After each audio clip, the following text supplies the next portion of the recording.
नमस्कार, स्वागत है आपका संसद टीवी पर। मैं हूं मनोज वर्मा और आप देख रहे हैं हमारा खास कार्यक्रम मुद्दा आपका। आज हम बात करेंगे विधानसभा चुनाव की। उत्तर प्रदेश विधानसभा चुनाव के 7वां चरण की मतदान प्रक्रिया सोमवार को संपन्न हो गई। इसी के साथ पांच राज्यों उत्तर प्रदेश, पंजाब, उत्तराखंड, गोवा और मणिपुर विधानसभा के लिए मतदान का काम पूरा हो गया और अब आगामी 10 को मतगणना होगी। इस बार 5 राज्यों के विधानसभा चुनाव में कोरोना संक्रमण के चलते प्रचार अभियान में एक बड़ा बदलाव देखने को मिला। मतदान की दशा दिशा कैसी रही? क्या चुनाव में किसी दल के पक्ष में लहर दिखी? किस मुद्दे ने चुनाव पर असर डाला?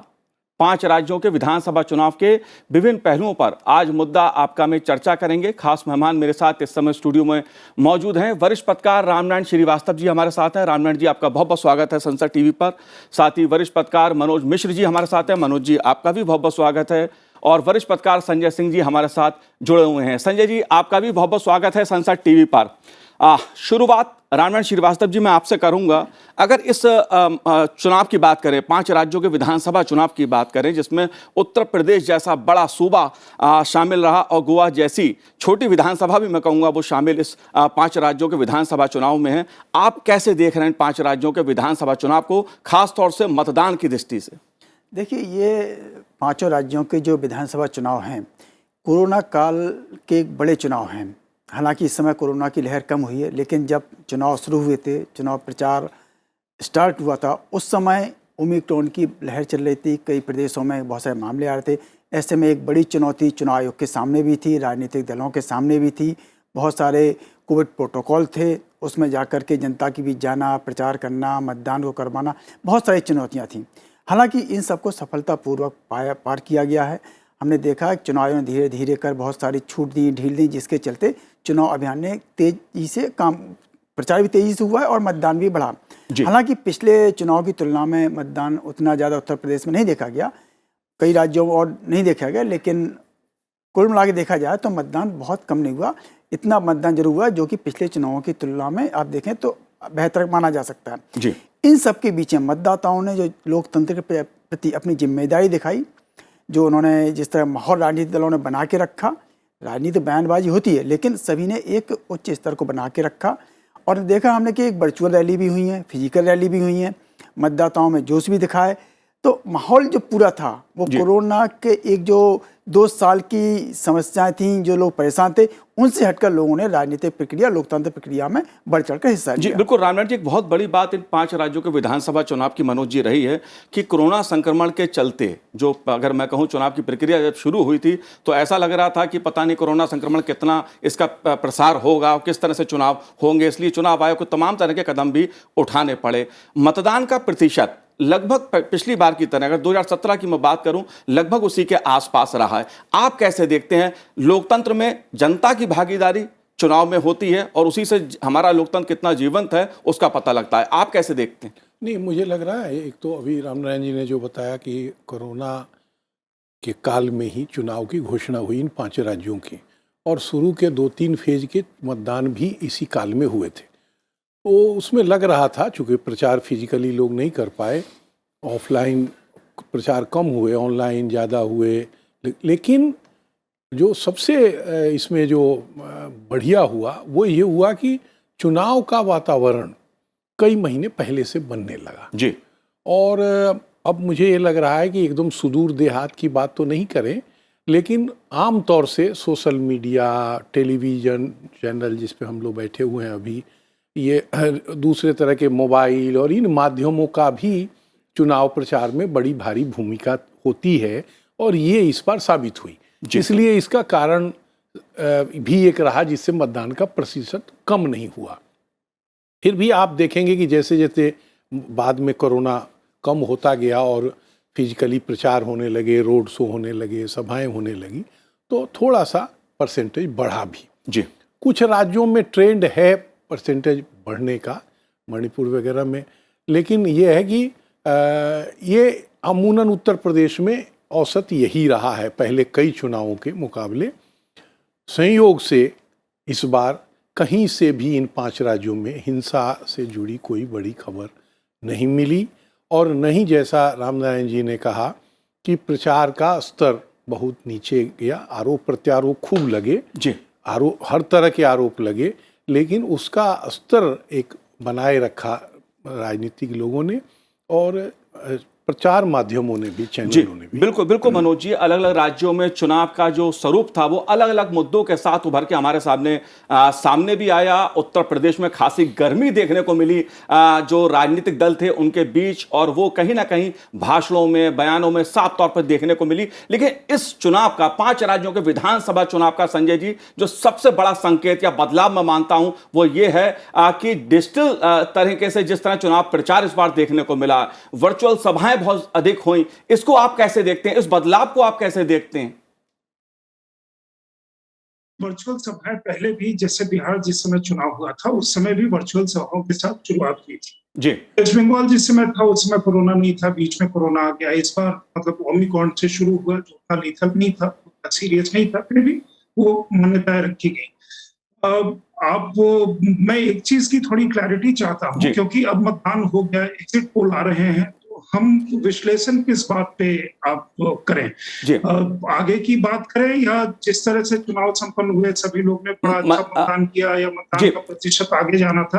अगर आप इस पे मुझे थोड़ी क्लैरिटी देंगे तो मुझे संजय जी, हम 5 राज्यों के जो विधानसभा चुनाव हुए, जो मतदान में जनता की भागीदारी जिस तरह देखने को मिली, जिस तरह से मुद्दे उठे, वो अपने में खासा महत्वपूर्ण है। एग्जिट पोल अलग अलग मीडिया संस्थान कर रहे हैं, लेकिन एग्जिट पोल पर हम जाके लोगों को यह बताएं कि कौन जीत रहा है, कौन हार रहा है, वो हम अभी उचित नहीं समझते हैं। एग्जिट पोल पे हम और भी प्रोग्राम करेंगे, तस्वीर पूरी साफ हो जाए। लेकिन चुनाव में जो बदलाव हमें देखने को मिले हैं इन 5 राज्यों के विधानसभा चुनाव में, मैं चाहता हूं आपने वो बदलाव किस तरह के महसूस किए? देखिए, बदलाव की जब आप बात कर रहे हैं तो बदलाव ऑन द ग्राउंड वही है जो पहले चुनाव के दरमियान होता रहा है। जो सोशल मीडिया का प्रयोग है, सोशल मीडिया का प्रयोग पिछले चुनाव में भी जिस समय मतलब बाकी प्रचार होता रहा था, एक्सेप्ट कि कुछ वर्चुअल रैली जिसको आप कहते हैं, सोशल मीडिया पहले काफी समय से, मैं 2014 से कम से कम देख रहा हूँ, और उसके बाद मतलब सोशल मीडिया और भी व्हाट्सएप ग्रुप में, सोशल मीडिया में देखिए ट्विटर का प्रयोग या ट्विटर के माध्यम से ज्यादा प्रचार नहीं होता, क्योंकि ट्विटर बहुत कम लोगों तक सीमित है। जी। जो जिसे आप चुनाव प्रचार में एक्चुअली यूज करते हैं वो या तो फेसबुक है, वो भी कम है। सबसे ज्यादा जो है हमारे यहाँ व्हाट्सएप ग्रुप चलते हैं।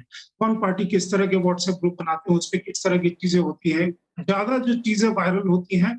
यहाँ शहरों में लोग ट्विटर की बात करते हैं, लेकिन एक्चुअली बहुत सारी चीजें जो उस पर बात होती है वो बाहर के लोगों को ट्विटर पर ज्यादा इन्फ्लुएंस करता है, वहां का जो वोटर है उसको वो इन्फ्लुएंस करता है व्हाट्सएप ग्रुप पर। दूसरी बात रह गई मुद्दों की। देखिए, मुद्दे जो हैं हर जगह, हर चुनाव में, हर समय में जो सामयिक चीजें होती हैं, दो एक इशू जो उस स्टेट को कंसर्न करती है, डेवलपमेंट एक मुद्दा, काफी बड़ा मुद्दा हो गया है 2014 से इन पर्टिकुलर। उसके पहले कई स्टेट्स में वो मुद्दा हुआ करता था, जैसे आप गुजरात जैसे स्टेट में जाते थे, डेवलपमेंट की बात होती थी। लोगों की आकांक्षाएं जो डेवलपमेंट के हिसाब से आकांक्षाएं जिसको आप कहते हैं, वो धीरे धीरे, अगर आप किसी बैकवर्ड रीजन में जाते हैं उस समय दूर का रोड ज्यादा इंपॉर्टेंट होता है। जब दूर का रोड बन जाता है, हाईवे बन जाता है, तो लोग अपने पास, अपने गांव में, अपने घर तक वो रोड मांगते हैं।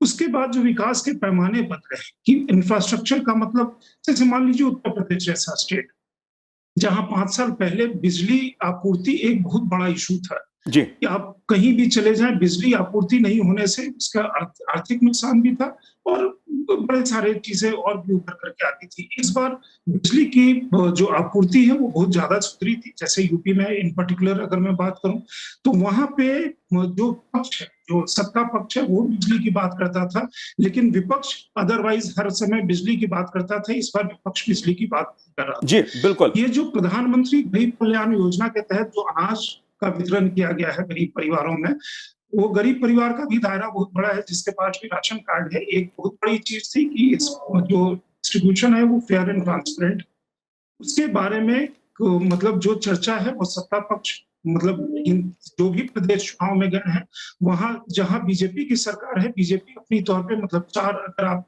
प्रदेश गिन लें, गोवा है, उत्तर प्रदेश है, मणिपुर है और उत्तराखंड है, वहां बीजेपी इस चीज की बात काफी जी ज्यादा कर रही है। बिल्कुल। ये जो पॉजिटिव उस पे उसके बाद कुछ चीजें ऐसी आती हैं उसके अलावा तमाम फहरिस्त है जो डेवलपमेंटल प्रोजेक्ट की है। उसके बाद कोई भी इलेक्शन में जो पक्ष है या विपक्ष कुछ ऐसे इशू को लेकर के आता है जिसे हम कोट अनकोट इमोटिव इश्यूज कहते हैं कि जो लोगों को कन्वर्सेशन में बातचीत करने में बाकी चीजों में वो अपील करता है। जी वो संजय जी, तमाम चीजें बिल्कुल। चूंकि इलेक्शन हो गया उसके बाकी डिटेल्स में जाने का अब वो नहीं है, जी। लेकिन वो इश्यूज आई हैं और आती हैं, हर चुनाव में आती है। कहीं किसी भी प्रदेश का चुनाव देख लीजिए, संसदीय चुनाव देख लीजिए, उसमें आती है। लोग के ऊपर ये होता है, लोग 2 चीज पे वोट करते हैं। आज हमारे देश की एक रियलिटी है चुनाव के दरमियान, क्योंकि आपने एक जनरल बात करने को कहा है तो मैं स्पेसिफिक्स में नहीं जाऊंगा, जी। लेकिन अगर आप स- स्पेसिफिक बात करेंगे तो आज जी अगर बिल्कुल आप जी, बिल्कुल कुछ संजय जी, मैं ऐसा उन पहलुओं पे आपके पास आऊंगा, उन पहलुओं पर मैं आपके पास आऊंगा। रामनारायण जी, 10 मार्च को परिणाम सामने आएंगे, क्या होगा क्या नहीं होगा। अभी एग्जिट पोल अपनी अपनी तस्वीर दिखाते हैं, लेकिन एग्जिट पोल को 100% हम सही मान लें और हम गलत भी कहें वो उचित नहीं रहेगा आज की तारीख में जब हम चर्चा कर रहे हैं। मतदान में बहुत कुछ हमें देखने को मिला, जिस तरह से चुनाव आयोग ने लोगों के लिए व्यवस्था की, पारदर्शिता के लिए कदम उठाए गए, इन सब कदमों को आप कैसे देखते हैं? क्योंकि लोकतंत्र में चुनाव में लोगों की भागीदारी हो, यह बहुत बड़ा एक मुद्दा है अपने में। देखिए, ऐसे मनोज जी ने कहा कि वातावरण माहौल जो था वो पूरा चुनावी बन गया था कोरोना काल के बावजूद भी। संजय जी बात कर रहे थे कि जिस तरह से लोगों ने मुद्दे उठाए, मुद्दे भी थे बहुत सारे, सब थे, तो जनता के बीच में एक इस तरह का माहौल चुनाव आयोग ने अपनी पूरी शिद्दत से दिखाया। उसने देखा पश्चिम बंगाल का चुनाव जब हुआ था तब चुनाव आयोग को कई चुनौतियों का सामना करना पड़ा, बीच में उसको रैली रोकनी पड़ी थी, कोरोना का प्रभाव बढ़ गया था। इसके बावजूद भी उसने सारे प्रोटोकॉल लेकर के पूरी जिम्मेदारी के साथ, पूरी जवाबदेही के साथ, पूरी पारदर्शिता के साथ, पूरी निष्पक्षता के साथ चुनावों को पूरा कर पाया था। किसी ने कोई उंगली नहीं उठाई, नतीजे किसी के पक्ष में रहे हों, किसी के खिलाफ रहे हों। इस चुनाव में भी उसके सामने बड़ी चुनौती थी कि बीच में ही कोरोना का प्रभाव बढ़ने लगा था, लेकिन उसने कर्मचारियों ने, सारे लोगों ने आयोग से जुड़े थे, और तो बड़ी बात यह कि राजनीतिक दलों ने भी पूरा उसमें सहयोग किया, सारे कार्यकर्ताओं ने सहयोग किया। फिर मतदाताओं की बारी थी, मतदाताओं ने पूरा उत्साह दिखाया, मतदाताओं ने पूरी जिम्मेदारी निभाई और चुनाव को संपन्न किया। आज जब आप बात कर रहे हैं, एग्जिट पोल भी आ रहे हैं, सब आ रहे हैं, लेकिन सबसे महत्वपूर्ण चीज़ है भारतीय लोकतंत्र में कि कोई भी चुनाव हो, वो चुनाव पूरी पारदर्शिता के साथ हो, पूरी सहभागिता के साथ हो। मतदाता घर से बाहर निकलें, मतदान करें, किसके पक्ष में किसके खिलाफ, उससे अलग कोई मतलब नहीं है। लेकिन लोकतंत्र को मजबूत करने के लिए ज़रूरी है कि मतदान ज़्यादा से ज़्यादा और सुरक्षित हो पूरी तरह से, कहीं कोई हिंसा नहीं हो, कोई दबाव नहीं हो, कहीं कोई धन का कोई प्रभाव ना हो। और इसमें हमें लगता है चुनाव आयोग सफल रहा है और राजनीतिक दलों ने अपनी जिम्मेदारी समझी। कहीं किसी पर भी इस तरह के करप्शन के, भ्रष्टाचार के कोई आरोप हमें लगते दिखाई नहीं दिए और मतदाताओं ने जमकर मतदान किया।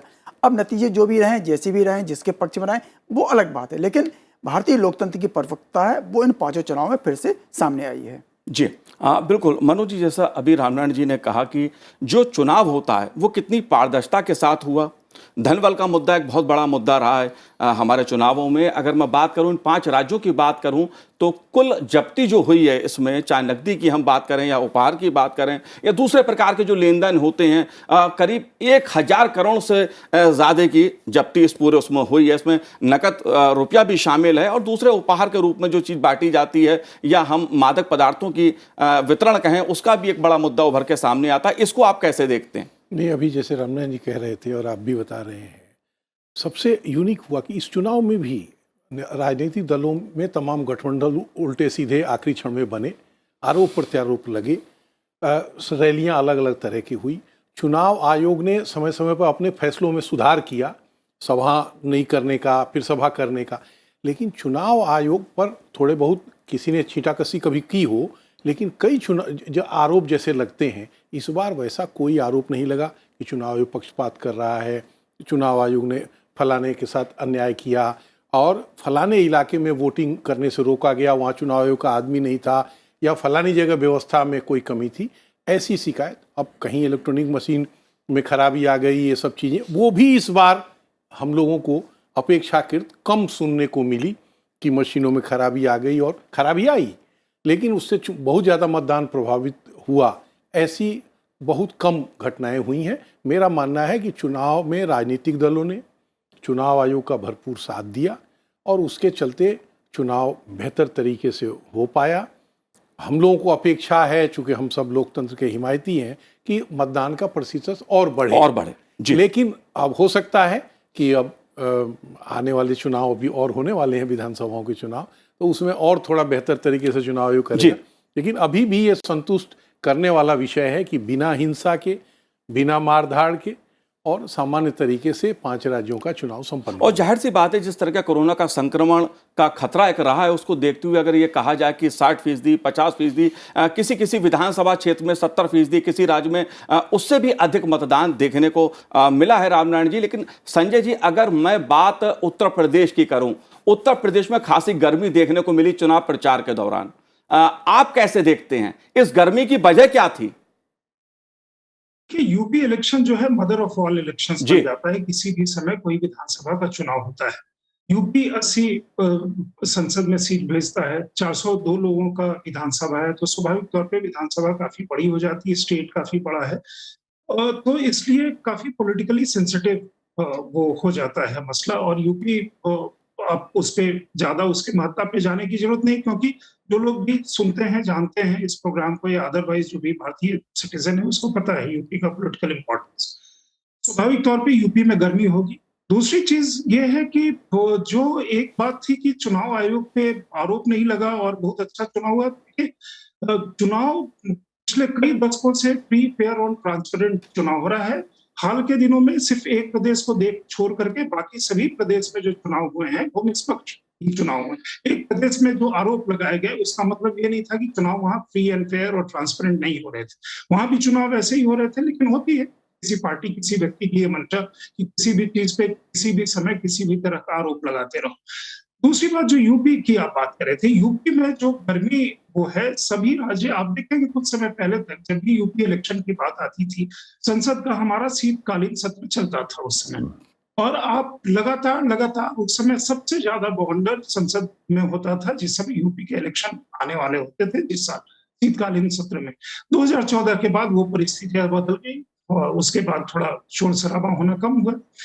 17 में बीजेपी जिस प्रचंड बहुमत के साथ वहां पे आई थी, क्योंकि एक फोर्स को आपने मान लिया था कि नहीं, और 14 के बाद जो बदलाव हुआ, 17 में जो हमें वो एक बदलाव देखने को मिला जिस समय बीजेपी 80% के स्ट्राइक रेट के साथ यूपी में आती है। इस बार एक चीज ये हुई है कि जितने भी तरह के फोर्सेस हैं, बीजेपी एक तरफ और बाकी, मतलब ये 4 पार्टियां भले ही चुनाव लड़ रही हूँ, लेकिन ब्रॉडली एक बाइपोलर इलेक्शन हो गया जी। यूपी के इलेक्शन में जो प्रो वो हैं और जो एंटी, मतलब एस्टेब्लिशमेंट यूपी को लेकर के, उसको लेकर के काफी ज्यादा चर्चा थी। यूपी में कोई भी इशू होता है, अभी या पहले भी, योगी आदित्यनाथ के जमाने में या उसके पहले के जमाने में, हर समय यूपी को लेकर के काफी ज्यादा चर्चा होती थी। लोग भी काफी जागरूक हैं इस चर्चा को लेकर के, और जो सिचुएशंस का निर्माण वहां काफी समय से हो रहा था ऑब्वियसली, मतलब उसके बाद अभी 17-19 का चुनाव, 22 का चुनाव हो रहा है, इसके बाद 24 का चुनाव आएगा। तो इसलिए जो भी तमाम पार्टियां हैं, आप बहुत सारी लेखनी में मैं देख रहा था कि लोग अपने आप बिना फील्ड में गए हुए कुछ भी कहानी वो लिख देते हैं, कुछ भी वो बात करते हैं, उसका मंतव्य सिर्फ एक होता है। बहुत सारे समय में आप किसी चीज को पॉलिटिकली फाइट नहीं कर पाते तो किसी और तरीके से फाइट करते हैं। जैसे अगर मैं एक चीज का जिक्र करूं कि किसान आंदोलन के समय में भी, या जिस समय भी यूपी का इलेक्शन होने को था, बड़ी चर्चा उसकी हो गई। आपने मनोज जी नोटिस किया होगा कि यूपी के 7 चरण के चुनाव आज संपन्न हो गए, 2 दिन के बाद तो तीसरे दिन नतीजे आने वाले हैं। आप ये चर्चा कहाँ चली गई जी कि किसान आंदोलन से कितना इम्पैक्ट पड़ा जी? बिल्कुल संजय जी, जब परिणाम सामने आएंगे तो क्या मुद्दे उठे, उनका क्या असर हुआ, किसान आंदोलन का असर कितना रहा, कितना नहीं रहा, और जो मुद्दे भी आए उनका क्या असर हुआ। रामनारायण जी, अगर मैं बात इन 5 राज्यों की करूं, इसमें 4 राज्यों में बीजेपी की सरकारें थी, अगर हम पंजाब को छोड़ दें। आप एक तो राष्ट्रीय राजनीति के हिसाब से 5 राज्यों के विधानसभा चुनाव को कैसे देखते हैं, क्योंकि एक महत्वपूर्ण ये चुनाव भारतीय जनता पार्टी की दृष्टि से कहा जाएगा, विपक्ष की दृष्टि से कहा जाएगा। और दूसरा मैं आपसे ये जानना चाहूँगा, महिला मतदाताओं की जो भागीदारी इस चुनाव में रही है वो अधिक देखने को मिली है, क्या आपका भी अनुभव ऐसा रहा?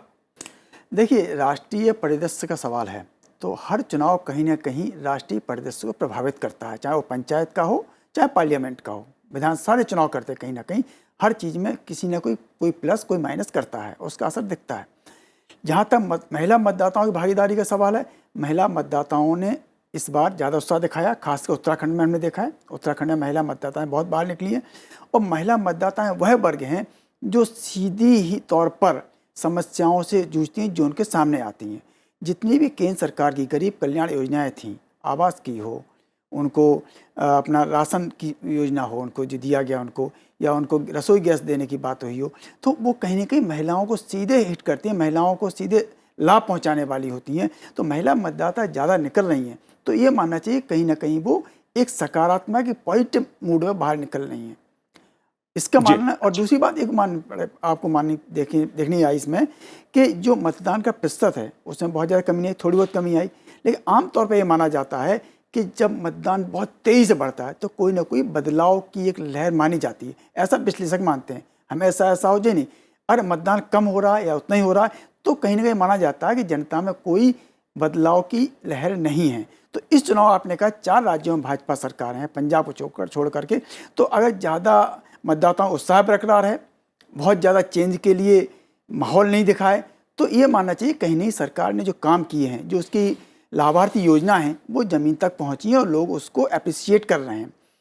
रही बात आप महिलाओं की नहीं, युवाओं भी बहुत बड़ी संख्या में बाहर निकले हैं। बिल्कुल, आपने देख किसान भी निकले हैं, सभी वर्ग के लोग निकले हैं। हाँ, एक बात और है कि कुछ लोग कम निकलते हैं, तो एक वो विशेष वर्ग होता है जो हर चुनाव में ही, जाहिर सी बात है ये चुनाव में जो मतदान का प्रतिशत होता है उसका उतार चढ़ाव हमें अक्सर देखने को मिलता है, लेकिन अच्छी बात है कि लोगों की भागीदारी बढ़ रही है। किसी अगर जिले की मैं बात करूं तो लोगों ने बड़े उत्साह के साथ मतदान किया। मनोज, अगर पंजाब की और गोवा की मैं बात करूं, इसको आप कैसे देखते हैं? क्योंकि पंजाब में बहुकोणीय मुकाबला देखने को इस बार मिला है, मुद्दे भी तमाम उठे, अलग अलग मुद्दे भी वहां पर भी उठे, गोवा में भी कुछ मुद्दे उभर के सामने आए, गोवा में भी बहुकोणीय मुकाबला देखने को मिला है, आप कैसे देख रहे हैं? गोवा में तो अजीब हुआ कि जो पिछले विधानसभा चुनाव जीते हुए विधायक थे उसमें से आधा से ज़्यादा ने दल बदल कर लिया जी, और वो नए दल में आ गए।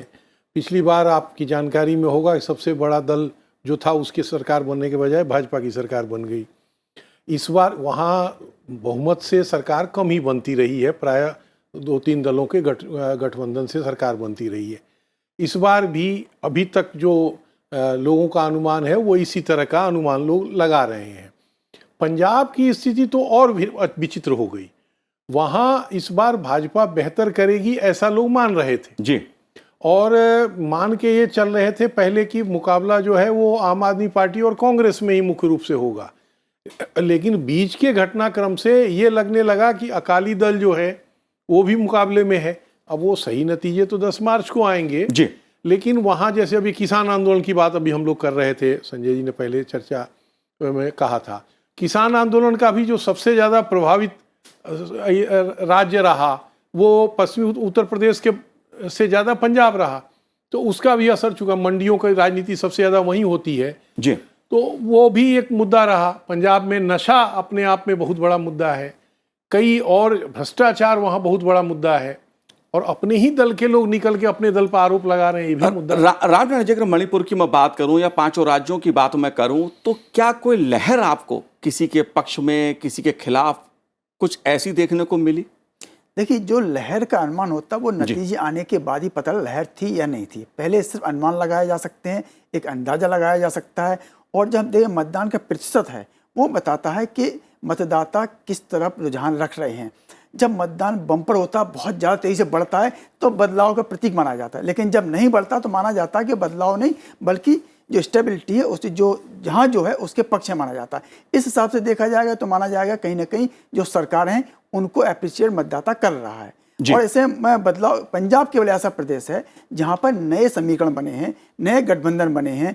जो कांग्रेस के मुख्यमंत्री थे वो अलग पार्टी में चुनाव लड़ रहे हैं, मुख्यमंत्री बदल गया है, पूरी चीज़ें बदल गई। तो पंजाब की स्थिति अलग है, लेकिन बाकी राज्यों में स्थितियाँ हैं वो वैसी ही जैसी पिछली बार के चुनाव में थी। जी, जाहिर सी बात है कि जो मतदान होता है उससे बहुत कुछ अंदाज लग जाता है कि जनता में जो मतदान है उसको लेके कितना उत्साह रहा। और कहा जा सकता है इन 5 राज्यों के विधानसभा चुनाव में जनता में उत्साह था, जनता की भागीदारी इन 5 राज्यों के विधानसभा चुनाव में रही। कौन जीता कौन हारा ये 10 मार्च को पता लगेगा जब मतगणना होगी। आपने बात की रामनारायण जी हमसे, आपका बहुत बहुत शुक्रिया। मनोज जी आपका भी बहुत बहुत धन्यवाद हमसे बात करने के लिए। संजय जी आपका भी बहुत बहुत शुक्रिया संसद टीवी से बात करने के लिए। तो आज हमारे इस कार्यक्रम में इतना ही, मुझे दीजिए आज्ञा, नमस्कार।